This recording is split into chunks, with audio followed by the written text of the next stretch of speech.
Aquello, que íbamos a hablar de un libro extraordinario y de una historia que es increíble, la verdad, que está además extraordinariamente narrada en este libro que tengo aquí en mi mano, que se llama, ¿lo enfoco ahí, chiquillos? Ahí está, lo enderezo, ahí está mejor. Camaleón se llama Doble vida de un agente comunista, que escribe Javier Rebolledo, que está sentado aquí al frente. Javier, que es periodista, que es una historia bien notable. Javier, muchas gracias por acompañarnos esta noche. Muchas gracias por la invitación. De un personaje que se llama Mariano Jara. Sí. ¿Cuál es el segundo apellido? No me acuerdo. Leopold. Leopold, correcto.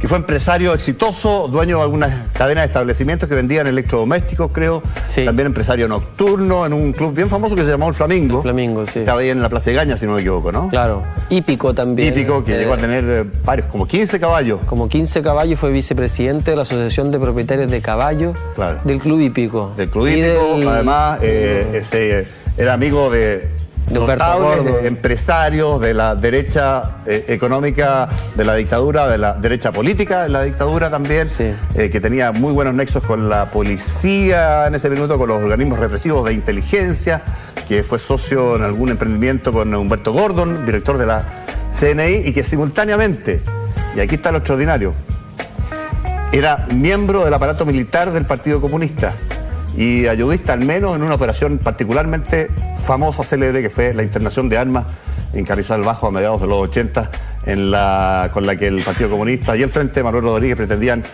un intento final de subversión frente al gobierno de Pinochet. ¿Por qué no partimos contando un poquito esta historia que es bien notable? Yo he dado algunas pinceladas nomás, Javier. ¿Cuál es la historia? Perdona, se te acerca a ti en el lanzamiento de un libro anterior tuyo. De un libro, del Despertar de los Cuervos, se acercó. Y aparecía como un empresario al principio. Esa era la primera cara que él me mostró, de los 15 caballos, correcto, la Magilay, la Wendy, que eran las vedettes de la época, sus parejas, de su local El Flamingo, que desde El Flamingo se grababa una parte del Sábado Gigante. Me habló de otro programa, el Vox de Gala, que era conducido por Milton Millas. Conocía desde la Patricia Maldonado, tenía fotos con Lucho Gatica, pasando por un montón de artistas de la época. En el Flamingo, claro. Claro, que actuaban en El Flamingo, y conocía a todos los más granados, digamos, de esa época. Pero además al mundo también nocturno un poco más oscuro, es decir, a los agentes de la CNI, Corbalán, a Álvaro Corbalán y a otros más también, y conocía también, estaba más arriba a través de la hípica, porque tenía 15 caballos, este caballero, tenía una cadena de 15 tiendas, una cábala en el fondo, de 15 tiendas de electrodomésticos. Claro, había creado él una radio, o había copiado más bien una radio, había hecho su propia radio y se había hecho rico. Chile, digamos. ¿Ah? Claro, una de estas radios antiguas, correcto, como mueble, y se había hecho rico. ¿De qué época más o menos? Fines de los 50 empezó con las radios. Y ya se le empezó a ir bien, más o menos como principio de los 60, ya entrado a los 60 le empezó a ir cada vez mejor y se empezó a expandir a través de la venta de radio ambulante con cuotas e intereses. Ese era su negocio, con vendedores que se repartían los terrenos por distintos lados de Chile. Lo increíble de Mariano Jara Leopold es que él revierte la lógica habitual, que era que los organismos de inteligencia infiltraran los aparatos de los partidos políticos, y él lo hace al revés, siendo miembro del aparato militar, exacto, del Partido Comunista, infiltra una serie de instancias propias de la dictadura, claro, de la época, o cercana a la dictadura, y mantiene esa fachada durante mucho rato hasta hacia el final de la dictadura, ya acá después del tiempo, particularmente después de Carrizal. Sí, lo querían mucho. Yo me di cuenta, yo hablé con Alberto Guerrero, por ejemplo, director de La Tercera. De La Tercera. Que fue desde el año 70 más o menos hasta el 84. Tenía mucho cariño por él, digamos. Juan Antonio Coloma, vicepresidente de la UDI, anterior presidente de la UDI, senador, también le tenía mucho cariño a Marianito de la hípica. Lo único extraño encontraba es que desapareció de forma extraña, decía Mariano Jara. En realidad nunca supimos bien por qué desapareció, porque era un dirigente muy notorio, etcétera. Se tuvo que mandar a cambiar a Buenos Aires tratando de esquivar. Y se fue preso también por Carrizal Bajo. Claro. Entonces, es verdad que nadie logró reconocer quién era realmente este hombre. Bueno, partamos con la historia. Tiene un chico de origen humilde, ¿no es verdad?, que conoce la lógica o las propuestas del Partido Comunista en el barrio, en el colegio, que empieza a trabajar en restaurantes, como mozo, qué sé yo, y de ahí pasan muchas cosas en su vida, y parte con esta lógica de la radio y le empieza a ir bien. Pero ya había sido reclutado por el PC, cosa que nunca deja hasta el final de su historia. Nunca deja. Él desde los 18 años que considera que encuentra una familia en el Partido Comunista, es decir, gente cariñosa que lo acoge y que lo acepta también. Y él genera también, a pesar de su espíritu empresarial, genera mucho cariño por esta familia, por el Partido Comunista, entendiendo él que vivía en un mundo capitalista distinto. Y los comunistas no lo aislaron en ese sentido, ni le dijeron tú eres capitalista, no puedes ser comunista, sino todo lo contrario. Lo aprovecharon y empezaron desde el comienzo, cuando lo vieron que empezó a crecer, a guardar primero las máquinas de escribir, papelería y ya después armas. Armas concretamente, y el año 73, estas armas que la derecha decía que eran las armas para hacer el plan Z, y etcétera.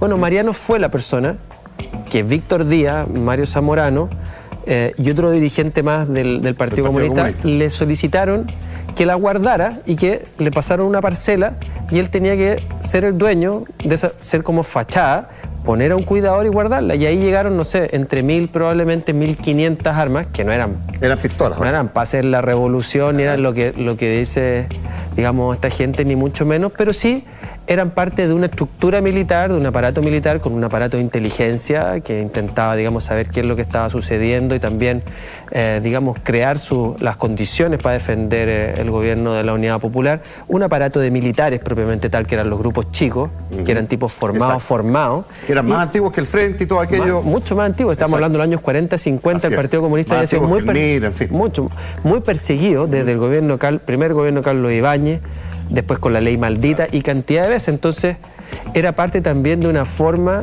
de asegurarse de no ser atacados ante cualquier evento, siempre sin estarlo esperando. Claro, eran 10 años en que se proscribe y se persigue al Partido Comunista. Exacto. Entre los 40 y fines de los 40 y fines de los 50. 58, claro. Y en esa lógica ahí entra a militar aproximadamente en esos años. Exacto. En el Partido Comunista Mariano Jara Leopold, que mantiene, como decías tú, durante gran parte de la dictadura esta fachada de empresario exitoso, dueño de los establecimientos, alguien se acordará seguramente de esos años, Nadir se llamaba, Nadir, ¿no? Claro, y la radio se llamaba Nadir también. La radio Nadir, que hay en alguna casa debe haber alguna reliquia de esas. Algunas de esas radios, sí. Claro. Y llegamos, bueno, nos saltamos un montón de partes, pero llegamos a un episodio que marca un poco la caída de esta fachada en el caso de Jara Leopold, que tiene que ver, Javier, con su participación, que es por un detalle, por lo que cae finalmente, en lo que fue la internación de armas por Carrizal Bajo, que organizan, bueno, el Partido Comunista y su frente armado, que era el Frente Patriótico Manuel Rodríguez, que se crea ahí en los 80. Lo más antiguo, en realidad, el aparato militar es esto que siempre existió y de lo cual Mariano formaba parte. Pero efectivamente, tal como tú dices, el error, la falla o la mala fortuna fue que Mariano firmó la promesa de compraventa por una de las parcelas donde finalmente se encuentran las armas de Carrizal Bajo, que las traían desde el norte. Una de las varias parcelas que estaba llena de armas y aparecía la firma de este caballero en la promesa de compraventa. Entonces eso fue lo que a la larga le fue marcando su destino y lo que hizo que cayera. Mariano tenía dentro de Nadir, que eran estas cadena de tiendas, de 15 tiendas, había un coronel o un gran dirigente del aparato militar comunista que era Julio Solís. Exacto. Que él era realmente el que hacía y deshacía ahí, que vivía dentro de Nadir. La sede central de Nadir era el nochero, pero habían guardias, habían, digamos, los choferes, las personas en las bodegas, que también eran del aparato militar y después del Frente Patriótico Manuel Rodríguez. Es decir, muchas del traspaso de armas se producía entre los distintos locales gracias a la fachada que Mariano ofrecía, que incluía tener de guardaespaldas a dos agentes de la Dirección de Inteligencia del Ejército. Y eso él les dijo a la gente del Partido Comunista. Esa es la forma en que no nos van a venir a investigar. Es decir, hay que traerlos hacia adentro, que es la lógica de ponerte la mentira en la cara sin que tú te des cuenta. Ya la prácticamente escrita acá. Sí. Que lo que de las cuestiones increíbles que tiene el relato de este personaje, el libro que escribe, yo diría de manera extraordinariamente entretenida, Javier, es que justamente estos establecimientos Nadir tenían en su seno, visiblemente para todo el mundo que quisiera verlo, a una parte del aparato militar del Partido Comunista, pero totalmente organizada, importante, operativa, y operando. Y otra de las paradojas tiene que ver que cuando más o menos se empieza a reventar este cuento de Carrizal, llega a detener en Nadir a Mariano Jara Leopold, Álvaro Corbalán. Álvaro Corbalán. Y tú sabes, y tú cuentas ahí quién bloquea esa detención. Claro, Humberto Gordon, que era el ex director, el ex jefe recién de Álvaro Corbalán en la CNI, y que había ascendido a la Junta Militar, como integrante del Ejército en la Junta Militar. Y tenía negocios con Mariano, le había vendido caballo, Exactamente, eran socios y tenían un emprendimiento ahí que iban a hacer. Una discoteca. Y en este episodio de detención o de intento de detención de Corbalán a Jara, Jara lo pone en contacto telefónico a Corbalán con Gordon, y Gordon le dice: mira, viejo, no me toque a Marianito. Exacto. Fue una movida hábil que hizo Mariano en ese momento. Había la idea hace tiempo de poner una discoteca juntos entre Mariano y Humberto Gordon. Y Mariano nunca había activado. Tenía mucha plata. Entonces mucha gente le proponía negocio y él los consideraba o no. Y en ese momento, cuando Mariano ve que cae Carrizal Bajo en el norte, saca la conclusión y dice: en algún momento estos gallos pueden llegar acá. Entonces ahí reactiva el negocio con Humberto Gordon, esperando la llegada de Corbalán. Corbalán llega efectivamente, lo empieza a presionar, y ahí Mariano le dice: bueno, si tú no me crees, habla con Humberto Gordon, pues, y veamos si es que yo soy lo que tú dices que soy. Y ahí Humberto Gordon le dice que deje tranquilo a Mariano, lo cual le da aire. Pero no mucho, porque el fiscal Torres Silva no le creyó nada y lo detiene y lo hace pasar 6 meses. 6 meses ahí en la cárcel pública, ¿no? Claro, 6 meses preso, sí. Es interesante decir que durante todo este trabajo, para mí me pareció la historia tan increíble como le puede parecer quizás a los telespectadores. Y parte del trabajo fue intentar probar todas estas cuestiones que parecían imposibles. Un trabajo increíble que ha sido, porque... Claro, y por eso fui detrás de las personas que habían participado de estos equipos, de Nancy Solís, la hija de Julio Solís, que es una especie como de mujer metralleta, de Peralta. Peralta, detengámonos un segundo ahí, porque tú, respecto a Peralta, tengo la sensación que llegas a la conclusión, un poco guiado por Mariano Jara, que fue él el jefe, entre comillas, de la internación de armas en Carrizal Bajo, un jefe respecto del cual nunca se supo nada. Claro. Públicamente, por lo menos. Claro. En realidad, el jefe fue otra persona, fue Pedro, un tipo que se llama Orlando Bahamonde. Pero Mariano tenía la idea de que Peralta, que era la persona que a él lo había metido en los años 60 en el aparato, tenía que ser, por consecuencia natural, el jefe de toda esta operación.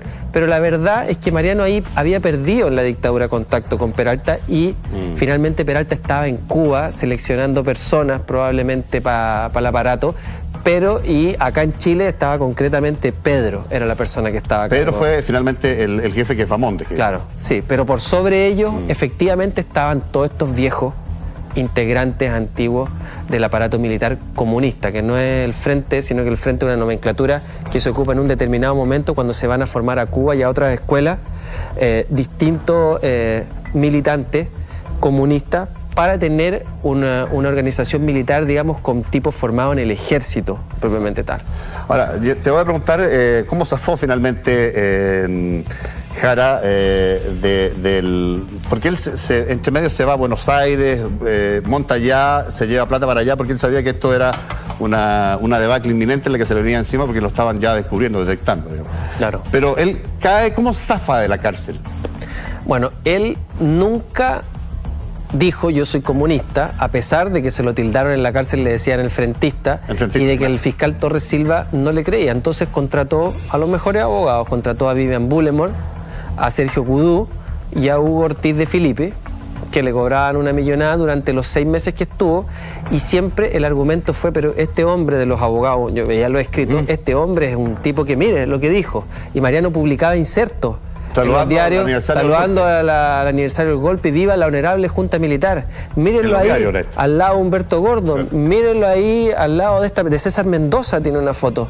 Entonces era increíble. Los caballos claro, decían los abogados, es irrisorio que Mariano Jara sea un tipo del Frente Patriótico Manuel Rodrigo, el Partido Comunista. Y por otro lado, la Fiscalía respondía: este tipo es un terrorista de dimensiones insospechadas, pero insospechadas, así que es un verdadero peligro dejarlo libre. Finalmente lograron que le dieran la libertad provisional, después de 6 meses, que tenían que dárselo, y ahí se va y no vuelve hasta el año 91. 91 ya cuando cae Pinochet y se produce el regreso a la democracia en Chile. Cuando tú te acercas a esta historia, ¿te parece una historia demasiado de película y tienes o generas algún nivel de suspicacia respecto de la veracidad? Tú dices que empiezas a chequear todo esto, pero además te llama la atención el móvil que pudiera tener como fundamento para contarte esto a ti, Mariano Jara.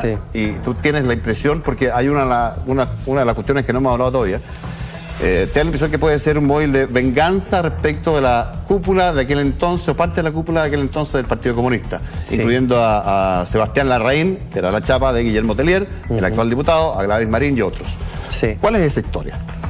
Lo que pasa es que cuando Mariano vuelve del exilio, el año 91, primero le tocó vivir el corralito financiero y la situación caótica en Argentina económica. Entonces, ya había tenido problema económico el 82 con el crash bancario, ya el 91 vuelve a Chile muy disminuido económicamente y pone una financiera, la financiera Nadir, para intentar lograr, digamos, mejorar su situación económica. Y ahí se vuelve a conectar con la gente del Partido Comunista y conoce a Guillermo Tellier y se reconecta con otros antiguos viejos militantes comunistas que están tratando de sacar a flote las estructuras del Partido Comunista, entre otras, la Radio Nuevo Mundo y el diario El Siglo. Entonces, compañeros le empiezan a cambiar cheques, como les llama en jerga aquí, es que le pasan un cheque y les pasa el efectivo, pero por menos cantidad, que es el interés, y después cobra el cheque. Cobra el cheque total y les da un anticipo por un menos. Exacto. Entonces, esto funciona durante un tiempo, pero el partido en un momento deja de pagarle la plata. Eso es lo que denuncia Mariano, que dejan de pagarle, entonces empieza a acumular una deuda e interés sobre interés. Y Guillermo Tellier, que era el encargado financiero en ese momento del Partido Comunista... Interés por interés, porque no le pagaban, refinanciaban, repactaban la deuda y esa deuda iba creciendo con cada repactación. Con otro interés. Con él como beneficiario, con otro interés, y él va a reclamarle esta deuda a Guillermo Tellier. Guillermo Tellier. Que era el hombre a cargo... Sebastián Larraín en ese momento. Claro, que estaba a cargo también del tema financiero del partido. Claro, y que había sido el jefe militar antes del Partido Comunista, el año cuando fue Carrizal Bajo y el atentado a Pinochet. Entonces, en ese momento Tellier le ofrece un negocio y le dice, bueno, no mira, tengo cómo pagarte. Claro. No le reconoce un poco la deuda. No le reconoce la deuda porque, claro, eran compañeros los que habían pedido la plata. Eso es lo que le dice Guillermo Tellier, digamos. Mariano había entendido que era el partido. Y que por ende Tellier, como referente en el partido, tenía que hacerse cargo de eso. Y eso no ocurre.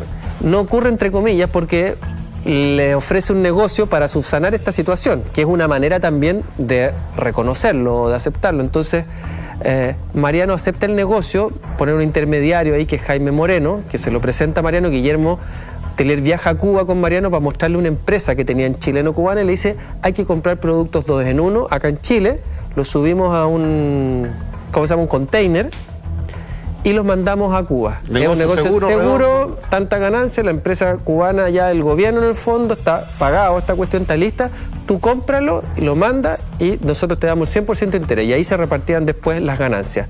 Jaime Moreno lleva una parte y el Partido Comunista al aparato financiero le toca otra. El asunto es que nunca le pagaron la plata a Mariano. Él compra, él pone la plata... de la financiera, toma la bolsa de la financiera y la pone ahí. Entonces... Claro, el partido no le paga, el partido desaparece, Guillermo Tellier no le contesta más, Gladys Marín, a quien Mariano también conocía, no le contestan nunca más. Mariano finalmente se va preso porque a los ahorrantes de la financiera, con la cual Mariano había tomado la bolsa, poco le importa si es que había sido estafado o porque fuera estafado. Y las personas que se querían son Samuel Donoso, célebre abogado del PPD, y que además aparece vinculado al ex gerente general Patricio Contese Soquimich, y Jorge Mario Saavedra, el abogado de la familia Tucapel Jiménez, que eran a su vez los abogados que le habían ayudado a Mariano, por lo menos Samuel Donoso, a legalizarse luego del tema de Carrizal Bajo. Se ven estafados en el fondo por esta situación en la cual Mariano alega a su vez haber sido estafado por el Partido Comunista. Ahora, en la última parte que yo alcanzo a leer a medias de tu libro, porque no tuve todo el tiempo posible, pero muy entretenido, reitero, de leer, tú incluso llegas y te atiende, no sé si con muy buena disposición o no, te atiende Guillermo Tellier para hablar sobre este tema. Con buena disposición me recibió. Sí, me recibió con buena disposición, fíjate. ¿Y reconoce que lo reconoce el negocio y reconoce la estafa? No en el sentido de la estafa, lo que reconoce es que hubo compañeros del Partido Comunista que sacaron platas de la financiera y que no lo pudieron pagar. Me dice, en un momento en que era muy difícil, porque estábamos tratando de legalizarnos, y yo me di cuenta de esta situación, le dije que no me hacía cargo de la deuda, porque no era algo que le adeudara el partido como tal, pero le ofrecí un negocio, por contactarlo con una persona, un muy buen amigo del Partido Comunista, que tenía negocios con Cuba, y que en eso todos ganábamos.